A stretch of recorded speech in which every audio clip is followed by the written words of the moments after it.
Hey, welcome to World Entertainment, and you can see the headline here, David Ellison and Mike De Luca teaming to save Star Trek, and this is an exclusive. It's sounding like Mike De Luca is going to be staying on board at Warner Bros. Once this merger with Paramount happens, and that him and Ellison are going to work very closely together, by the sounds of things, to try and fix Star Trek. But not just Star Trek, it's other stuff as well, and how they're going to approach these things that make sense. Now, Mike De Luca, yeah, he's done well, but he's also the guy who has like greenlit some shit as well. So it's kind of like a half and half. Like, he's half decent, but he's also half not great. You'll see what I mean. But let's dive into this. Now, this article talks about sources and stuff, so you'll hear that it's been written saying like, I spoke to my source and stuff like that. So just keep that in mind. So we will take this with a pinch of salt, but it still sounds legit and like good news for Star Trek. So it says the Paramount Warner Brothers deal is set to close in July. So that's a lot earlier than we were expecting that to actually close. So despite all the noise about delays or attempts to stop the merger, my Hollywood insiders say the drama is all performative. One of the topics that came up in our conversation was Star Trek, and it's no secret the franchise has been a shadow of its former self under Alex Kurtzman. That is the understatement of the decade. So like Marvel, Star Wars, Doctor Who and plenty of other franchises, Star Trek has been loaded with the same divisive material that sent long-term fans packing. Put it this way, a majority of Star Trek fans have beamed out. Good God, the puns. So with Paramount buying Warner Bros. Discovery, the expectation is that Mike De Luca should carry over. De Luca is the co-head of Warner Bros. Films and was responsible for Warner Bros. Hugely successful 2025 slate, which included Minecraft, Sinners, Weapons and more. Yeah, but here's the thing, if you're going to put that in there, then you have to put in all the flops that he's been behind as well, such as Supergirl right now. So I've previously been told De Luca is a huge fan of the geek properties. He's a big comic book fan, got the Blade movies off the ground, and even helped launch the career of Dark Knight trilogy writer David S. Goyer, who created the Blade movies. That's also a name who has done great work, but then has also done some disastrous work, so yeah. So my insiders also tell me David Ellison is also a huge fan. Ellison loves movies, understands tentpole films, is filmmaker friendly and pushes personal projects, the insiders say. They add, he has a lot in common with Mike De Luca. They'll work well together, revitalizing Star Trek. So that is where Star Trek gets interesting. For years, the franchise has been treated less like Star Trek and more like another platform for the same Hollywood messaging that already damaged Marvel, Star Wars, Doctor Who, and more. The result speaks for itself. The old audience left, the new audience never replaced it, and one of the biggest sci-fi brands in history has been reduced to a niche streaming noise. If Ellison and De Luca really are aligned on big filmmaking driven tentpole entertainment, then Star Trek may finally have a shot at being treated like a major franchise again, instead of another broken legacy brand. Now, the one thing about that is, the way they're talking about that right now isn't about it being on TV, it's about being used as films again. Which, okay, but at the same time, Star Trek is a TV series. It's really not a movie franchise. So I can see what they're trying to do. You know, at least build interest back in Star Trek. So it'll be interesting to see what happens with that. So that's not all. Under Ellison, Paramount's larger vision is said to be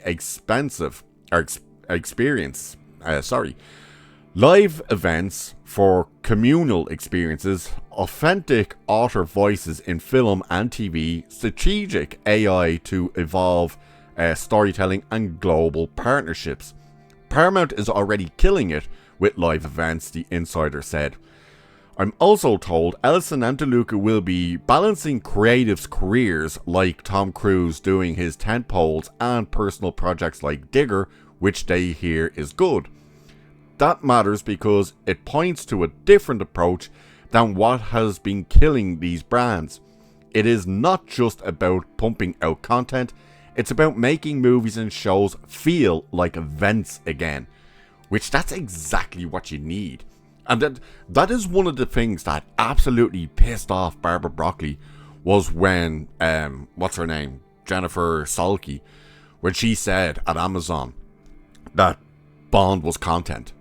And that absolutely infuriated Barbara Broccoli to hear James Bond being referred to as nothing more than content. So yeah, to hear this type of stuff that they want to make these things events again, that is exactly what we need. So, assuming everything goes according to plan, Mike De Luca will be at Paramount Warner Brothers Discovery once the merger happens, and he will be involved with big properties including Star Trek and more. After years of the franchise drifting, that could be the first real chance to get Star Trek back on course. The fans didn't leave because they stopped caring. They left because Hollywood stopped giving them a reason to stay. And isn't that the truth? Like, this right here is what made people go, yeah, it's a dead brand. We need to get back to this. True, proper Star Trek. Not any of this garbage anymore that Kurtzman has been pumping out for years. No more, oh, I'm a day-dem being told in the 32nd century. None of this bullshit, because none of that matters. That is the point. Yet everyone keeps going, oh, it did matter that they put a black woman on the bridge. Yeah, it mattered in the real world, but in the world that the show lives in, it didn't matter. That is why nobody reacted in like, oh my god, there's a black woman on the bridge. It mattered to the real world, but the show was designed to make you look at it from the point of view of, it's not meant to matter. That all the differences and hatred and bigotry and stuff was put aside, that we got past it all. But no, that isn't what Kurtzman does now. Kurtzman makes it all about identity, all about your sexuality, all about your feelings. Almost every goddamn episode of an Alex Kurtzman Star Trek is people standing in corridors crying. It's like, what the hell is going on? We didn't watch Riker week in, week out crying in his quarters on TNG. We didn't see Kirk or Bones whispering with tears streaming down their face in a corridor in the original series. We didn't see any of this shit. It's like, what is going on? Why are we constantly doing this? So the fact that these two guys could actually team up and restore Star Trek to its former glory, make it about Star Trek again, make it what was the show always about, just make it an event, make it exciting, make it an adventure, more importantly, make it episodic, and not just that, but do a full season. Put it on the TV. Don't put it behind a paywall on a streaming service. Put it on the TV. Put your money where your mouth is and put it on the TV with a full season. Put 20 episodes out and let's see if you can strike once again and make this great again, for the lack of a better term. So let me know what you think about Mike De Luca and David Ellison possibly going to be teaming up once this merger happens to save Star Trek and other things, because it's not just Star Trek. Personally, I think it sounds like good news. Can't be any worse anyway than what we've been getting with Alex Kurtzman, but let me know what you think. And with that, I shall leave it there for this one. So do like, share, subscribe, hit that hype button, all that good stuff. Cheers, and I'll catch you in the next one.